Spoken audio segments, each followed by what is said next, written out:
कोळी महासंघाचे राष्ट्रीय अध्यक्ष व माजी आमदार रमेशदादा पाटील यांच्या संकल्पनेतून नवी मुंबई ऐरोली येथे उभारण्यात येणाऱ्या कोळी भवन या नवीन वास्तूचा भूमिपूजन समारंभ राज्याचे मुख्यमंत्री एकनाथ शिंदे आणि उपमुख्यमंत्री देवेंद्र फडणवीस यांच्या शुभहस्ते इतर मान्यवरांच्या प्रमुख उपस्थितीमध्ये संपन्न झाला।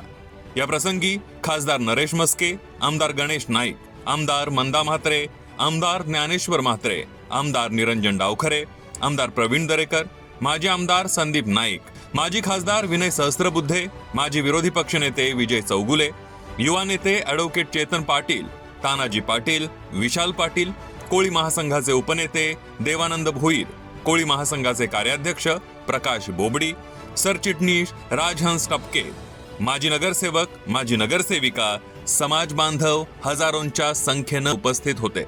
या प्रसंगी कोळी भवन कामाच्या भूमिपूजन कार्यक्रमासोबतच मुख्यमंत्री एकनाथ शिंदे व उपमुख्यमंत्री देवेंद्र फडणवीस यांच्या शुभ हस्ते रमेशदादा पाटील यांनी आपल्या 6 वर्षांच्या विधान परिषद आमदार पदाच्या काळात केलेल्या कामांच्या कार्य अहवालाचं प्रकाशन, पंतप्रधान मत्स्य संपदा योजनेमधून मिळालेल्या फिश ऑन व्हील गाड्यांच्या लाभार्थ्यांना चावी वाटप, मच्छीमार महिला भगिनींना शीतपेटी वाटप कार्यक्रम देखील संपन्न झाला। रमेशदादा पाटील यांच्या पुढाकाराने नवी मुंबई येथे एक सुसज्ज आणि बहुउद्देशीय कोळी भवनाच्या कामाला सुरुवात झाल्यानं आदिवासी कोळी समाजामध्ये अतिशय आनंदाचं वातावरण निर्माण झालंय। हे भवन साकारण्यासाठी रमेशदादा पाटील यांचा सिंहाचा वाटा आहे। कोळी भवनाच्या भूमिपूजन प्रसंगी मनापासून आपल्याला शुभेच्छा देतो। खरं म्हणजे कोळी बांधव हा दर्याचा राजा आणि मुंबईचा भूमिपुत्र आणि खऱ्या अर्थाने सगळीकडेच मुंबई असेल, MMR असेल, जिकडे तिकडे कोळी बांधव हा आपला भूमिपुत्र आहे। आणि या भूमिपुत्रासाठी आज एक मोठा असं भव्य कोळी भवन उभारण्याचा संकल्प आमदार रमेश पाटील यांनी केलेला आहे।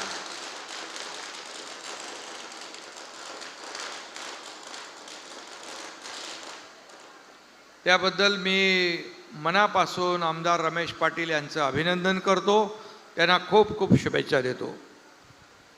अतिशय मोठी वास्तू होईल आणि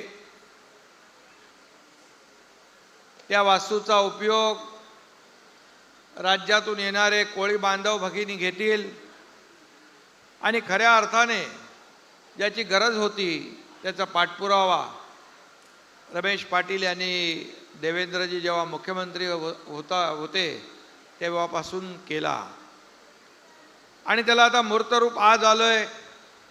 आता वास्तू उभी राहील।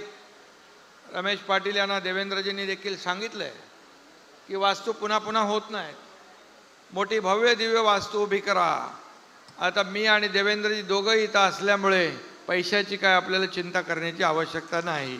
याला पैसे कमी पडणार नाहीत। एक आणखी आम्ही सांगतो तुम्हाला की त्याचं डिझाईन आणखी बघा, एक चांगला आर्किटेक्ट बघा आणि त्यामध्ये भव्य दिव्य असं कोळी भवन कुठेही झालं नाही अशा प्रकारचं कोळी भवन आपण करा आणि त्याचं नाव झालं पाहिजे।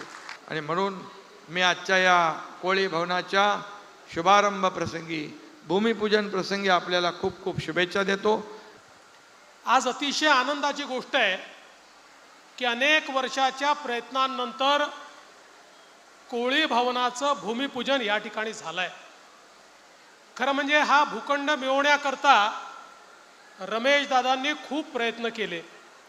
मी मुख्यमंत्री असताना आम्ही याचं अलॉटमेंट केलं, पण मला आजही आठवतं एक दिवस अतिशय वैतागून रमेश दादा माझ्याकडे आले, म्हणाले साहेब तुम्ही सांगितलं पण होत नाही। मी सिडकोच्या MDला फोन केला, मी म्हटलं तुमचं सिडको जे तयार झालं आहे ना, ही सगळी जमीन ज्या कोळी आणि आगरी समाजाची आहे, जे भूमिपुत्र आहे त्यांच्या जमिनीवर तुम्ही सिडको तयार केला आहे आणि त्या कोळी समाजाला एक भूखंड तुम्हाला द्यायचा तर एवढे नखरे करता, तात्काळ भूखंड द्या। त्यानंतर हा भूखंड त्या ठिकाणी आपल्याला प्राप्त झाला आणि आज अतिशय आनंदाची गोष्ट आहे की त्याच्यावर एक अतिशय सुसज्जित भवन तयार होत आहे। मगाशी माननीय मुख्यमंत्र्यांनी आणि मी रमेश दादांना विनंती केली की दादा 20 कोटी रुपयाचं भवन बांधताय, त्याला 10 कोटी अजून लागले तरी हरकत नाही, मुख्यमंत्री आणि मी देऊ. पण भवन एकदाच बांधलं जातं, ते वारंवार बांधलं जात नाही. त्यामुळे आमचं कोळी भवन हे नवी मुंबईतलं सगळ्यात सुंदर भवन झालं पाहिजे, ही खऱ्या अर्थानं या ठिकाणी आमची तुम्हाला विनंती असणार आहे. आदिवासी कोळी समाजाचा बुलंद आवाज असणारे रमेशदादा पाटील हे समाजाच्या न्याय हक्कांसाठी सतत संघर्ष करीत आलेले आहेत. समाजाच्या प्रश्नांची जाण असलेला नेता, कृतिशील नेता, अभ्यास वृत्ती व कुशल संघटक असा त्यांनी आपल्या कार्यकुशलतेचा ठसा उमटवलाय. समाजाचे सामाजिक प्रश्न शासन दरबारी प्रदर्शित करून सोडवण्यासाठी उपोषणं, धरणं, मोर्चे, मेळावे यासारखी अनेक आंदोलनं, उपक्रम आणि कार्यक्रमांचं आयोजन करून रमेशदादा पाटील यांनी समाज मनाला लढण्याचं सामर्थ्य दिलं आणि समाजाला एक नवा संघर्षाचा मार्ग दाखवला. परिणामी सामाजिक राजकीय वर्तुळात समाजाची दखल घेतली जाईल अशी स्थिती निर्माण करण्यात ते यशस्वी ठरले.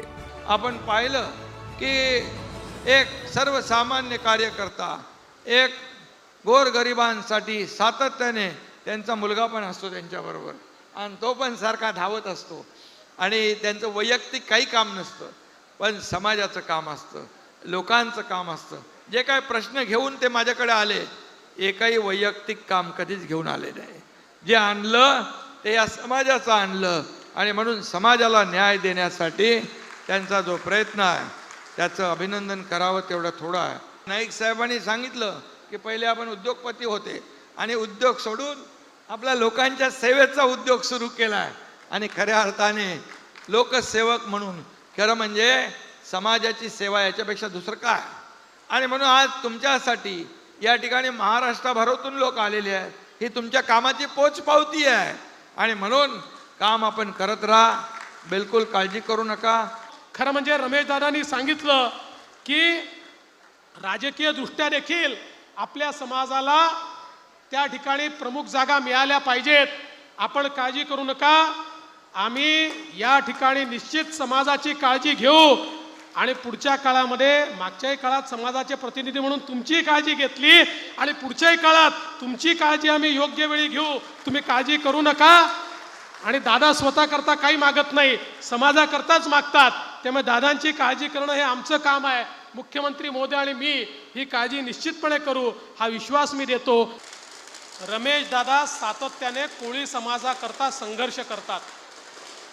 2014 पासनं दादांशी माझा अतिशय जवळचा संबंध आला आणि दादांच्या संपूर्ण मिशन जर काही असेल तर कोळी समाजाला कशा प्रकारे आपण त्या ठिकाणी विकासाकडे नेऊ शकतो याकरता रात्रंदिवस ते प्रयत्न करतात.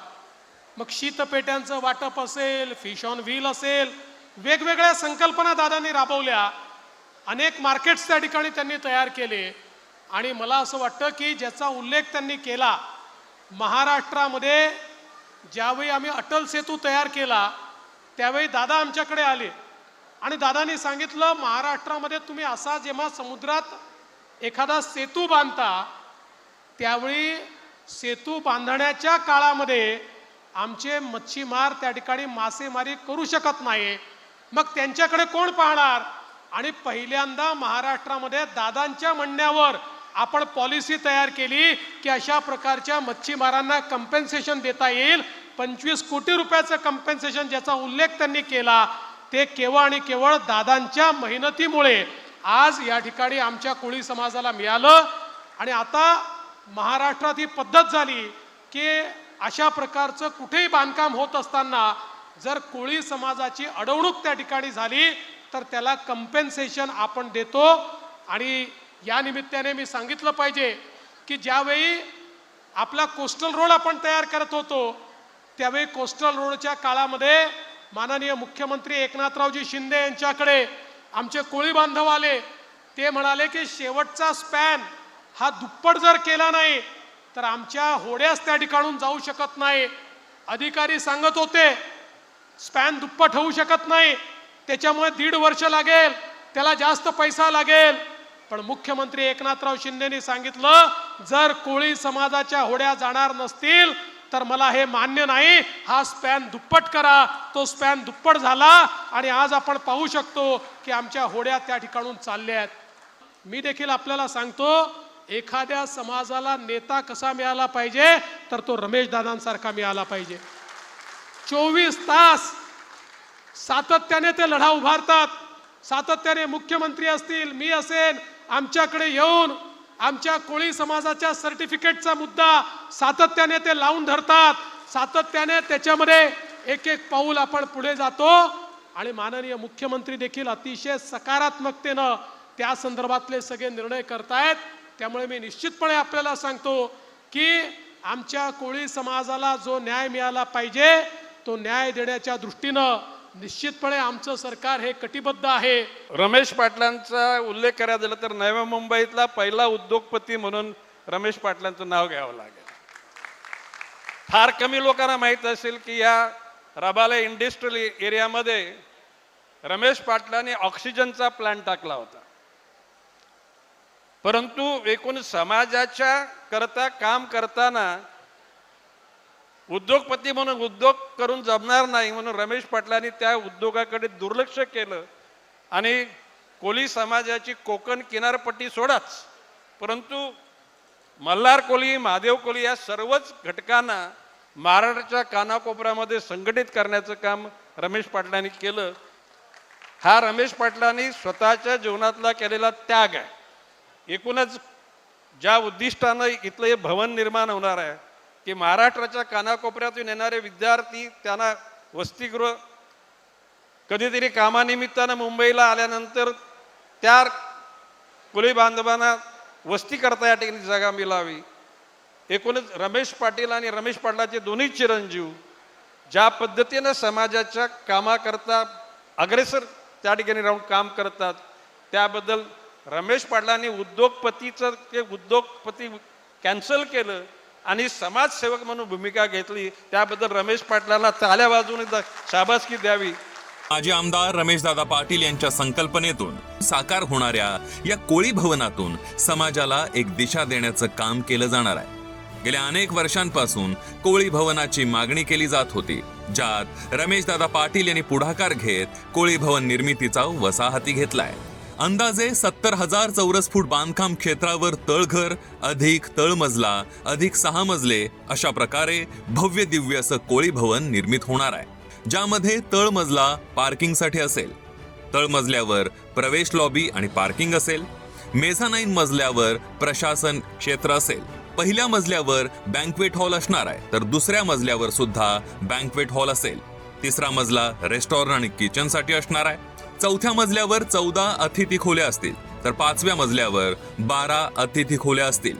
अशा विविध सुविधांसह हे कोळी भवन कोळी महासंघाच्या माध्यमातून 20 कोटी खर्च करून उभारण्यात येत आहे. महाराष्ट्राच्या कानाकोपऱ्यातून नोकरी, शिक्षण, हॉस्पिटल अशा विविध कामांनिमित्त मुंबई शहरात येणाऱ्या सर्वसामान्य आदिवासी कोळी व मच्छीमार बांधवांकरिता आणि विविध शैक्षणिक स्पर्धांच्या तयारीकरिता ग्रामीण भागातून येणाऱ्या आदिवासी कोळी समाजातील युवक युवतींना राहण्याची सोय व्हावी या दृष्टिकोनातून हे कोळी भवन उभारण्यात येणार आहे. तसंच राज्यातील आदिवासी कोळी समाजाच्या सामाजिक आणि सांस्कृतिक कार्यासाठी हे भवन अतिशय उपयुक्त ठरणार आहे. या भवनाचं काम लवकरात लवकर पूर्ण करून समाज बांधवांना त्याचा अधिकाधिक लाभ मिळणार आहे.